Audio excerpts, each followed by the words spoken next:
Euforia pemilu legislatif 2019 ternyata tidak hanya jadi ajang politikus senior. Ternyata kini juga melahirkan politikus-politikus muda dari generasi milenial.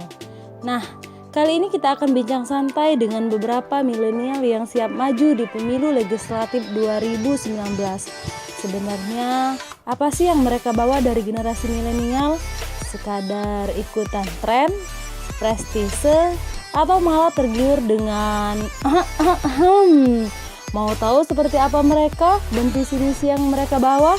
Ikutin kita, yuk!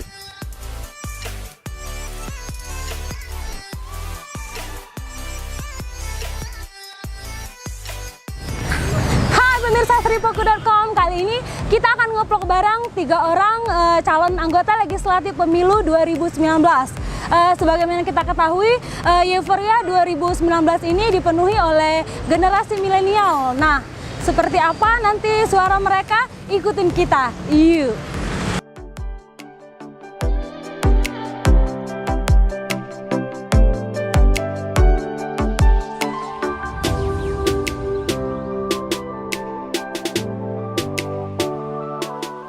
Oke, sekarang kita sudah bersama Mbak Nandriani Oktarina, salah satu calon DPD RI Sumsel. Ini bagaimana Pak persiapannya menjelang pemilu legislatif 2019? Persiapannya sama dengan calon-calon lainnya, tapi memang karena tahapan kampanye sudah dimulai dari 23 September kemarin dan saya mulai running dari awal bulan lalu. Jadi saya mencoba untuk menyebarkan baliho di beberapa tempat karena memang DPD ini meluas. Beda dengan calon DPR di kota ataupun provinsi, dia meluas, dan beda dengan DPR RI. Kalau misalkan DPR RI itu dicoblos melihat partainya, kalau kita melihat siapa ketokohan yang ada di foto tersebut. Jadi memang cara saya berkampanye itu diawali dengan beberapa baliho yang saya berikan, dan memang saya juga akhir-akhir ini sering mengisi beberapa acara narasumber, narator, motivator, seminar dan lainnya di kampus, baik UIN, Unsri ataupun di Muhammadiyah. Jadi hal-hal kampanyenya saya awali dengan hal seperti itu, karena kalau misalkan saya mulai running dari sekarang itu sama saja dengan menebar garam di laut, karena kan akan mulai itu startnya di awal Januari gitu. Oke, dan lanjut kita Mbak, ini sekarang ada dari Q&A dari netizen. Ini ada beberapa pertanyaan untuk Mbak Nandriani. Yang pertama ini pertanyaannya, kenapa sih pengen nyalek? Oh iya, kenapa sih pengen nyalek apalagi umurnya masih muda? Itu pertanyaan yang sering sekali saya temui. Melihat kompleksnya daerah Sumatera Selatan yang kita cintai, apalagi pemekaran daerah yang sangat luar biasa, ada beberapa yang harus kita benahi dengan seorang yang peduli. Jadi seorang perempuan dan seorang yang muda itu kalau misalkan dia terlihat peduli, akan hasilnya akan baik. Nah, pemekaran daerah yang kurang efektif di Sumatera Selatan, ada beberapa pemekaran daerah yang harus dibenahi. Selanjutnya, kurangnya mendaya gunakan pemuda-pemudi kita, apalagi perempuan, karena open minded seorang perempuan ataupun pemuda-pemudi kita itu sangat luar biasa. Contohnya, pemuda-pemudi itu bisa punya pemikiran yang lebih daripada yang umurnya lebih senior. Padahal hal itu harusnya tidak terjadi, tapi itu bisa terjadi.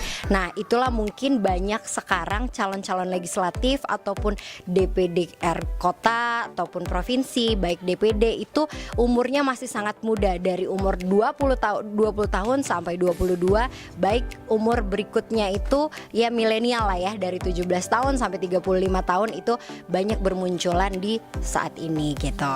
Oke, luar biasa. Kemudian yang kedua ini Mbak, berapa sih dana yang disiapkan untuk nyalek gitu Mbak? Kalau bahas masalah dana, hal yang besar itu bisa jadi kecil karena dana yang keluar itu pasti banyak. Jadi hal yang tidak cukup harus dicukup-cukupkan. Itu sangat krusial sekali kalau kita menyebutkan hal tersebut. Mungkin memang dana kampanye itu harus lebih dari 1M ya kata orang, tapi secukup-cukupnya harus dicukupkan, ya mungkin range-nya segitu. Kalau misalkan di bawah itu tidak mungkin, karena apa? DPD ini luas. Jadi kalau misalkan halnya pun membahas baliho yang sudah disebar dananya sudah banyak, itu sangat benar karena memang tidak mungkin satu advertising itu dananya sedikit. Jadi pasti ada cost yang disiapkan oleh masing-masing calon, tapi itu pasti dicukup-cukupkan. Begitu juga saya, dan mungkin tidak jauh beda dengan calon-calon lainnya. Mungkin di arrange dari 500 1 sampai selebih dari situ begitu ya. Nah, saya mau tahu nih Mbak, pertanyaan ketiga ini mungkin dijawab secara ringkas saja ya Mbak. Ini bayar berapa sih untuk partai kalau boleh tahu nih? Karena DPD ini tanpa partai, independen, kami hanya mengumpulkan KTP. Dan KTP itu harus tersebar di 17 kabupaten kota. Setelah itu diverifikasi harus tersebar 9 kabupaten kota atau 50%. Jadi kalau misalkan itu sudah memenuhi syarat, kami bisa running menjadi calon anggota DPD RI. Karena tidak menggunakan partai, tanpa mahar apapun itu, hanya menggunakan KTP. Karena DPD itu diusung dari rakyat, bukan dari partai, begitu. Terkait dengan generasi milenial nih Mbak. Nah ini kan kalau misalkan senior, politikus senior biasanya kampanyenya itu belusukan, kampanyenya. Tapi ada yang beda nggak dari generasi milenial? Misalnya memanfaatkan sosmed gitu Mbak, dari Instagram, Line, gimana nih Mbak? Menurut saya kalau milenial zaman sekarang itu sudah sangat luar biasa. Sosial media itu sudah sangat berkembang seiring berkembangnya globalisasi kita. Jadi memang yang namanya Facebook, Instagram, ataupun hal-hal media lainnya, berita online, apapun misalkan Tribun, Seripo, hal apapun itu sudah sangat menjual sekali sekarang. Jadi memang itu yang dipunya oleh generasi milenial. Kelebihan milenial itu di situ. Karena apa? Kemarin ada straw poll. Jadi straw poll itu melihat kira-kira popularitas seseorang itu bagaimana sih, dan alhamdulillah kemarin saya ada di nomor 1 di straw poll itu. Itu karena apa? Karena melihat bagaimana kita mempopularitaskan diri itu dari sebuah sosial media. Seseorang itu tertarik dengan sesuatu hal karena ada nilai jual. Misalkan entah orang itu cantik kah, entah captionnya asik kah, entah apapun yang menurut mereka itu boleh untuk terus diselami. Nah mungkin itu insya Allah ada semuanya di generasi milenial. Dari 17 sampai 35 tahun memang benar-benar memegang yang namanya gadget. Jadi gadgetnya dipegang, sosial medianya semua dikuasai. Jadi memang benar-benar generasi milenial itu sekarang bisa mengambil kursi-kursi apalagi legislatif gitu. Jadi dari generasi milenial ini yakin Mbak Nandrinya bisa menjaring suara dari sosmed gitu Mbak ya? Insya Allah. Nah bisa kita lihat ini, kita buktikan langsung. Ini kita langsung cek Instagramnya Mbak Nandri. Langsung kita lihat pemirsa, ini sudah berapa followersnya. Bisa kita lihat Mbak Nandri. Ya, ini Mbak. Nah, bisa kita lihat di sini. Ini ada Instagram pribadi Mbak Nandri. Mbak Nandri sendiri yang ngelola atau ada adminnya? Itu saya yang ngelola. Official itu admin yang ngelola. Oh, admin. Ini bisa kita lihat ada 51 postingan yang tertera di Instagram. Kemudian untuk followers, wih keren nih, ada 18,4K. Aduh. Kemudian yang diikuti 5.144. Kita lihat ini postingan terakhir Mbak Nandri. Lagi apa nih Mbak? Acara di PWNU kemarin saya memberikan sedikit motivasi dan sedikit seminar materi lah tentang beberapa ya apa yang harus dikembangkan oleh mereka, bagaimana caranya berorganisasi. Karena umur saya pun masih 22 tahun. Di umur seperti ini kita harus berani. Saya menjual apapun ke setiap orang adalah personal branding. Bagaimana seorang itu mempunyai brief yang baik, bagaimana seseorang itu mempunyai beauty, tentang kecantikan sifatnya, bukan tipikal orangnya. Dan saya menjelaskan itu kepada audiens, yaitu audiensnya adalah pemuda-pemudi Oku Selatan gitu. Baik, pertanyaan terakhir buat Mbak Nandri. Apa sih alasan generasi milenial itu harus memilih Mbak sebagai wakil DPD RI Sumsel gitu Mbak? Mungkin tadi sedikit saya sudah mengulas di awal, karena memang diperlukan seseorang yang peduli terhadap suatu akar permasalahan Sumatera Selatan. Nah, di situ tadi di nomor 2 saya menjelaskan kurangnya mendaya gunakan pemuda-pemudi khususnya perempuan. Jadi bagaimana nantinya pemuda-pemudi itu bisa ikut serta aktif. Karena apa? Saya melihat generasi sekarang milenial ini sangat benar-benar open minded dan banyak sekali teknologi atau apapun yang mereka serap dan gunakan untuk bisa dikreasikan. Nah, mungkin insya Allah nanti kalau saya bisa terpilih, saya lebih mendaya gunakan pemuda-pemudi. Karena apa? Pemuda-pemudi itu sangat luar biasa pemikirannya.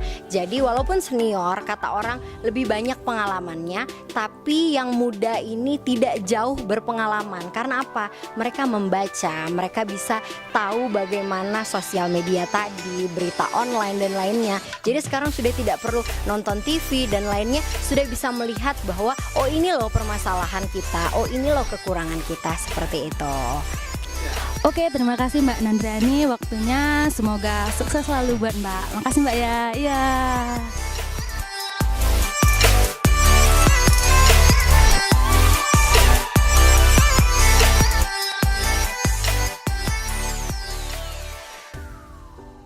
Baiklah, kalau tadi kita ketemu sama Mbak Nandriani Oktarina, dan kali ini kita sudah di sebelah Mbak Sabella Liberty, salah satu calon anggota legislatif 2019 dari Partai Perindo Dapil Sumsel 1 ya. Selamat siang Mbak, ini bisa diceritakan Mbak kegiatannya sehari-hari, mulai dari mungkin persiapannya lah Mbak. Kalau mulai dari kegiatan saya sih kalau lagi nggak ada kegiatan di luar, saya di rumah jadi ibu rumah tangga, ngurus anak. Selebihnya mahasiswa juga, lagi ngurus tesis S2.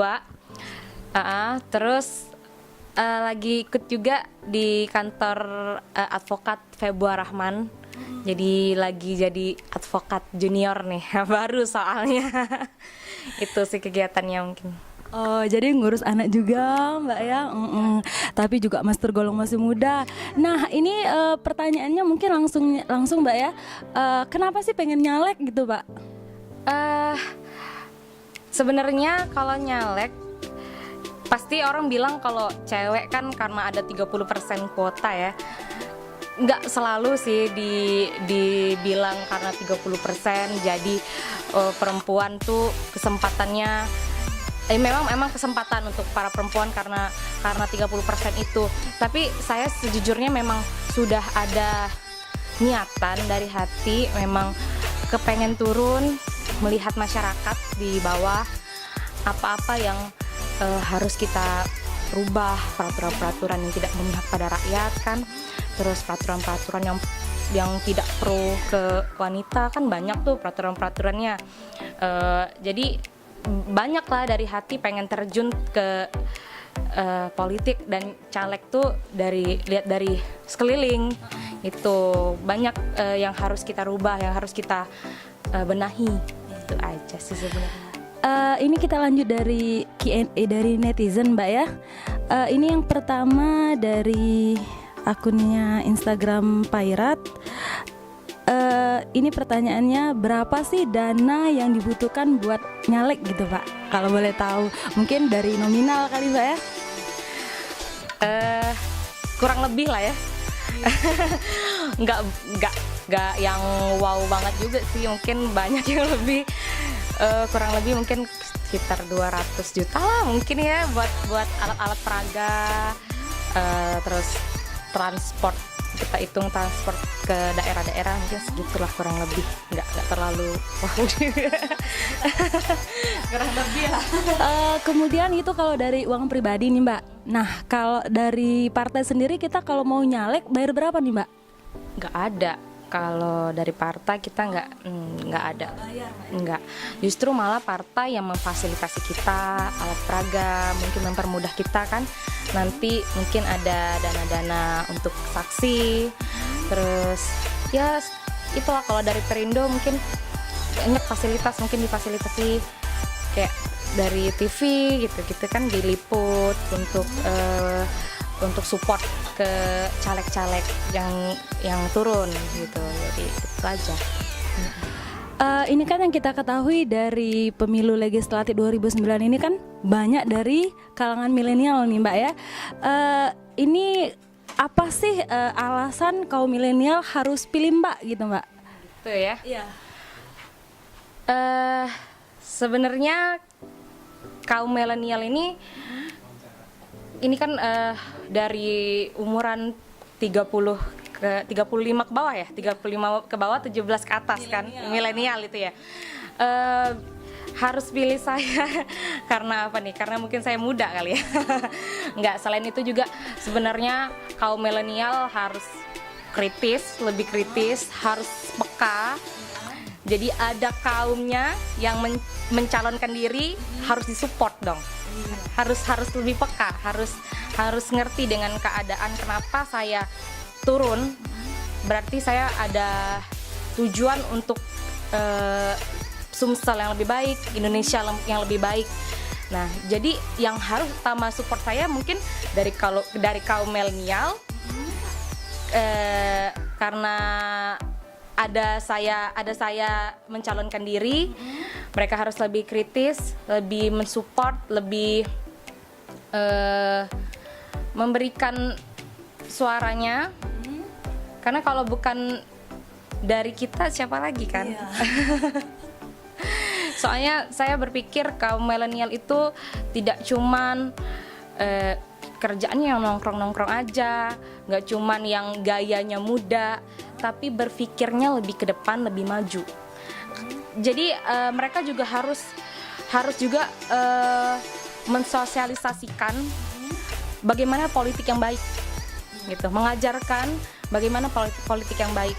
Dari mulai kaum milenial, karena kaum muda jangan sampai pikirannya itu kolot. Maksudnya jangan sampai pikirannya itu kayak zaman dulu yang mungkin masih ada ya, politik uang atau segala macam. Nah, yang harus merubah itu dari kaum milenial. Jadi gitu. Harus jadi anak zaman now ya. Maksudnya kaum milenial harus punya ambil alih yang banyak. Jadi ada caleg yang dari kaum milenial, mereka support dengan cara yang pintar gitu. Mungkin ini pertanyaan terakhir Mbak ya, katanya tadi itu tujuan daripada harus memilih Mbak ya dari generasi milenial. Mungkin terakhir pertanyaannya Mbak, ini kan di Palembang khususnya atau Sumsel lah Mbak ya umumnya, ini kan banyak dari kalangan milenial ini punya komunitas gitu Mbak. Ada yang dari otomotif komunitasnya, ada yang dari olahraga, kemudian hobi, kuliner, bisa itu Mbak ada komunitasnya. Ini gimana Mbak ngerangkul anak-anak muda dari komunitas-komunitas ini kalau misalkan Mbak nanti terpilih gitu Mbak? Ya boleh kita rangkul, kita ajak, kita duduk bersama, kita tanya aspirasinya apa, dia ada keluhan apa, aspirasinya bagaimana, maksudnya nanti saya tampung pasti kan, karena segala sesuatu yang bersifat positif, perkumpulan yang positif pasti akan disupport, jadi bisa kita ajak diskusi bersama sih sebenarnya. Oke, demikianlah bincang santai kita dengan Mbak Sabella Liberty. Terima kasih atas waktunya Mbak. Sukses selalu Mbak.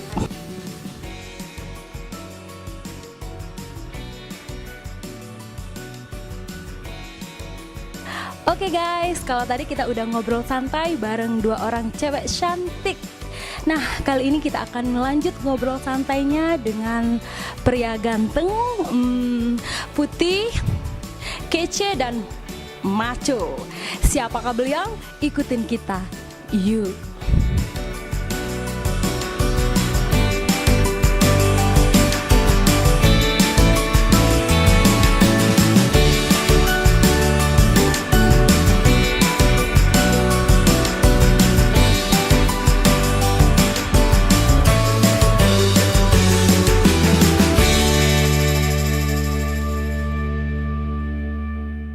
Oke guys, sekarang kita sudah bersama Mas Akbar Alvaro. Selamat siang Mas. Iya, jadi beliau ini salah satu calon anggota legislatif 2019 DPRD Kota Palembang dari Partai Gerindra Dapil 5. ya. Iya, selamat siang ini Mas. Mas, ini kegiatannya sekarang apa Mas sibuknya? Ya, kemarin kan saya sempat mencalonkan diri sebagai calon wali kota. Kemarin belum beruntung ya. Jadi balik lagi, saya ini seorang pengusaha. Ya, jadi kegiatan sehari-hari balik lagi berdagang, berwirausaha, dan tetap saja ya tujuan utama saya bisa memberikan manfaat bagi masyarakat secara luas. Waduh, banyak sekali nih kegiatannya, masih muda ya, sudah pengusaha, ganteng lagi ya Masnya. Oke, lanjut kita Mas ya. Ini ada apa sih? Sekarang ini lagi trennya generasi milenial itu ramaikan pemilu legislatif 2019 Mas ya. Saya tuh mau tahu, menurut Mas Akbar ini seperti apa sih generasi milenial itu dalam pemilu gitu Mas? Atau sekadar hanya penampilan mungkin yang maco, atau memang jiwanya yang milenial ya? Yuk kita. Ya, kalau saya lihat sekarang ini ya, kita sedang berada di tengah-tengah dan ya bentar lagi akan menghadapi bonus demografi ya, di mana rentang usia 18 sampai 40 tahun itu cukup dominan. Ya, kita untuk Sumatera Selatan sendiri, ya, generasi mudanya atau milenial itu sekitar 30 sampai 35% dari total populasi penduduk. Menurut saya sah-sah saja ya, anak-anak muda milenial seperti saya mulai terjun ke politik, artinya mereka sudah mulai peduli dengan bagaimana kebijakan, bagaimana memberikan kontribusi yang baik ya melalui politik ini ya untuk masyarakat secara keseluruhan. Dan ini seperti kata Mbak tadi ya, untuk caleg milenial ini tentu saja walaupun dari sisi penampilan mereka anak muda ini lebih bagus ya, lebih fresh ya, tapi harus juga ditunjang dengan wawasan, dengan kapabilitas, dan juga mempunyai kapasitas, sehingga bagaimana penampilan itu seiring sejalan dengan ya kemampuan mereka ya, terutama di bidang politik. Kalau anak-anak muda sekarang ya, generasi milenial ini ya cukup dominan, tetapi sekali lagi mereka ya kayak saya juga ya, mereka masih minim pengalaman. Tetapi itu bukan menjadi satu permasalahan yang besar ya. Minim pengalaman dan juga bagaimana pengetahuan bisa kita ya cari dan juga bisa kita dapatkan melalui ya sekarang kan sudah era teknologi ya, bisa lebih banyak belajar, membaca, dan juga tentu saja lebih banyak berkecimpung dengan dunia organisasi. Apalagi kalau saya ini selaku pengusaha ya, saya sebagai Ketua HIPMI Sumatera Selatan, saya menyoroti bagaimana generasi milenial ini memberikan dampak yang positif dari sisi dunia usaha, tidak hanya dari sisi politik ya. Anak-anak muda sekarang tentu saja sudah mulai banyak berkontribusi dari sisi dunia usahanya. Apalagi yang sekarang kan kita sudah sebentar lagi menghadapi ya revolusi industri 4.0, di mana segala sesuatu itu serba otomatis, serba teknologi, sehingga anak-anak muda di sini yang mempunyai wawasan dan habitnya di seputaran itu akan lebih mudah ya bagaimana menyikapi ya mengenai perkembangan revolusi industri 4.0 ini. Apalagi anak-anak muda sekarang wawasan teknologi dan juga bagaimana perkembangan zaman sekarang, mereka lebih aware dan juga lebih peka, sehingga saya rasa lebih mempermudah mereka dalam beradaptasi baik itu dari dunia politik maupun dunia usaha ya. Oke, luar biasa. Kita langsung ke Q&A-nya netizen ini Mas ya. Kita lihat ini ada beberapa akun yang masuk. Yang pertama ini ada dari akun bla bla bla bla ya. Pertanyaan yang pertama ini, kenapa Mas Akbar Alvaro pengen nikah? Salah Mas. Kenapa Mas Akbar Alvaro pengen nyalek? Aduh, kok saya masih baper ya. Ya Mas. Kalau nikah saya udah, anak udah 3. Jadi kenapa nyalek? Bagi saya secara pribadi, individu sebagai manusia, tentu saja ya kelebihan dan juga beberapa kemampuan yang saya miliki harus mempunyai manfaat bagi orang lain ya, seperti sabda Nabi Rasulullah Muhammad SAW ya, khairunas anfa'uhum linnas, sebaik-baik manusia adalah manusia yang bermanfaat bagi orang lain. Oleh karena itu saya mempedomani ya sabda nabi kita yang bagaimana kita memberikan manfaat bagi masyarakat luas. Saya kemarin sempat mencoba terjun dalam dunia politik melalui ajang kontestasi pilkada, pemilihan kepala daerah. Ya, saya mencari ilmu, pengalaman, dan juga sudah mendapatkan kesempatan untuk ikut berkompetisi dengan senior-senior saya, ya, dengan calon-calon yang lainnya. Yang kemarin ada incumbent Pak Anojoyo, Pak Sari Muda, Pak Mularis. Alhamdulillah banyak ilmu yang saya dapatkan, walaupun belum rezekinya, belum beruntung, tetapi saya sebagai anak muda tentu saja ilmu, pengalaman itu adalah yang utama, pembelajaran. Nah, sehingga ke depan saya lebih mawas diri, saya mempunyai bekal, fondasi yang kuat, bagaimana nanti pengabdian saya selanjutnya. Nah, ini terjun ke dunia politik melalui legislatif, ya tadi balik lagi, bagi saya baik itu sebagai eksekutif, eksekutor maupun legislator, yang terpenting bisa memberikan kontribusi bagi masyarakat luas. Nah, saya sebagai pengusaha saja sebenarnya bisa. Jadi pengusaha ini ya ada space namanya CSR, ya. Jadi semacam kegiatan sosial untuk masyarakat. Tetapi dalam space dunia usaha atau perusahaan yang saya miliki ini ya tidak bisa begitu besar ya memberikan bantuan. Tetapi dengan saya terjun atau berkecimpung dalam dunia politik, baik itu sebagai eksekutor maupun legislator, yang terpenting saya bisa menyalurkan aspirasi masyarakat dan juga saya bisa memberikan manfaat dampak yang lebih luas lagi. Sebagai pengusaha bisa, tetapi jangkauan tidak secara luas. Ya itu. Ya. Oke, lanjut kita ke Q&A selanjutnya. Ini ada yang penasaran nih Mas. Katanya berapa sih yang dibutuhkan dananya buat nyalek? Nominal mungkin ya? Ya. Ya, sebenarnya bagaimana ya kita menyikapi ya kegiatan-kegiatan kita sehingga kita bisa melakukan efisiensi dan menerapkan efektivitas dalam kegiatan kita berkampanye. Bagi saya yang terpenting bagaimana kita berbuat, ya, bagaimana kehadiran kita ini benar-benar dirasakan oleh masyarakat, sehingga pembiayaan itu atau dana-dana tersebut ya bisa ya terakumulasi dengan sendirinya dengan bagaimana respon masyarakat terhadap kita. Bagi saya biaya itu ya kalau bicara nominalnya secara saya pribadi tentu saja ya tidak terlalu besar ya. Masih adalah politik yang tidak memerlukan uang yang banyak ya. Yang terpenting kita bisa berbuat, kita bisa menempatkan eksistensi kita di tengah-tengah masyarakat secara luas. Ya, mungkin bagi Mas Akbarnya ya nggak besar, mungkin 1M, 2M bagi Mas Akbar nggak besar ya, bagi kita besar. Oke, lanjut ke pertanyaannya Mas ya. Nah, kalau tadi itu persiapan dana pribadi Mas Akbarnya, sekarang berapa sih bayar buat partai? Boleh tahu? Saya memilih Partai Gerindra ya untuk kendaraan saya dalam ya dunia politik saya ini. Gerindra ini adalah partai yang menurut saya satu-satunya tidak meminta mahar ya.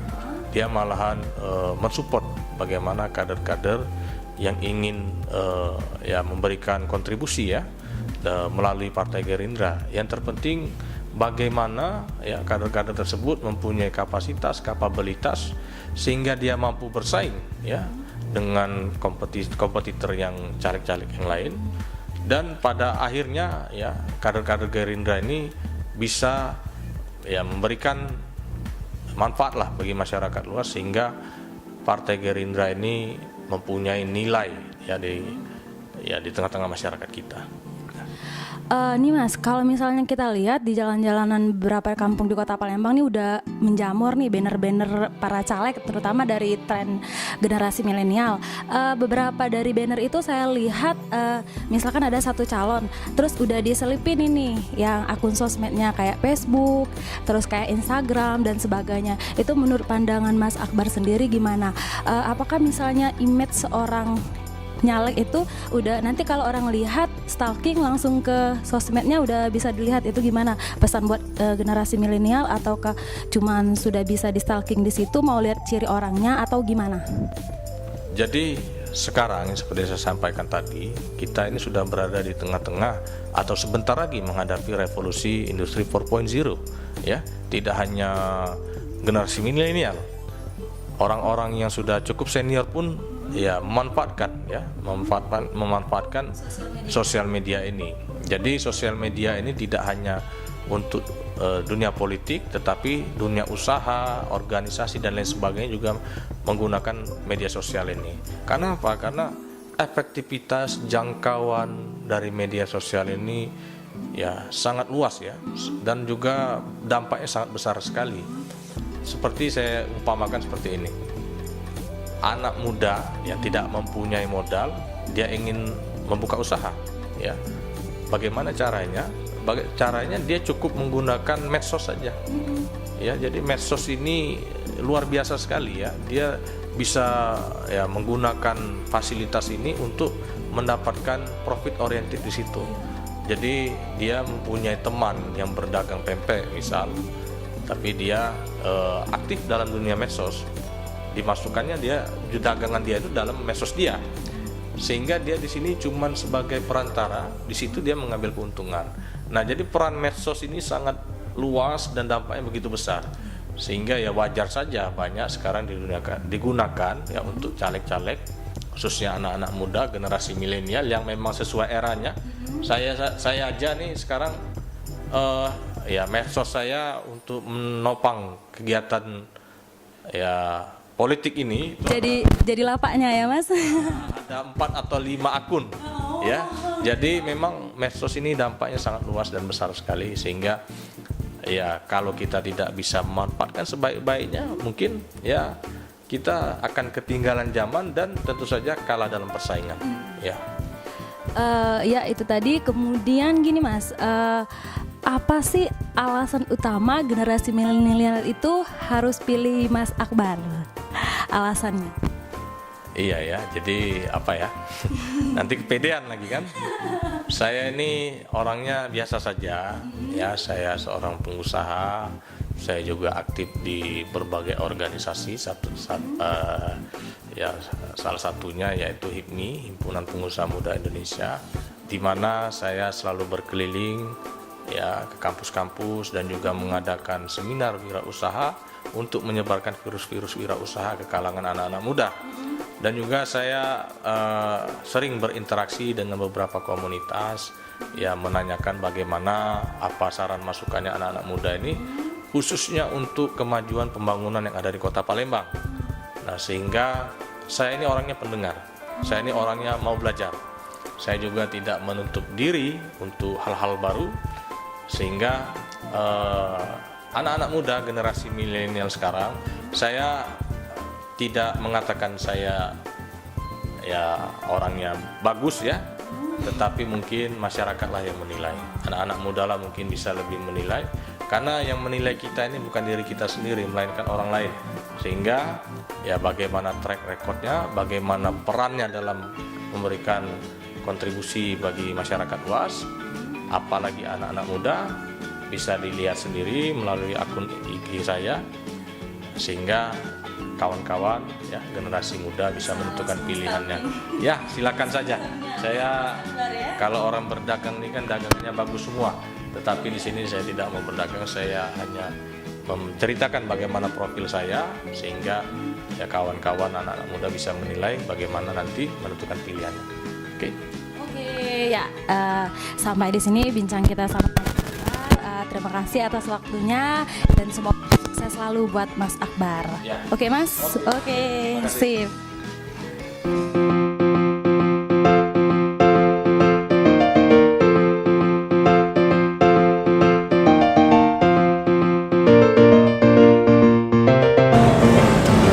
Oke guys, sampai di sini vlog kita hari ini. Tadi udah bincang santai dengan 3 orang calon legislatif dari kalangan Gen milenial. Ya, sampai di sini vlog kita hari ini. Nantikan di vlog selanjutnya.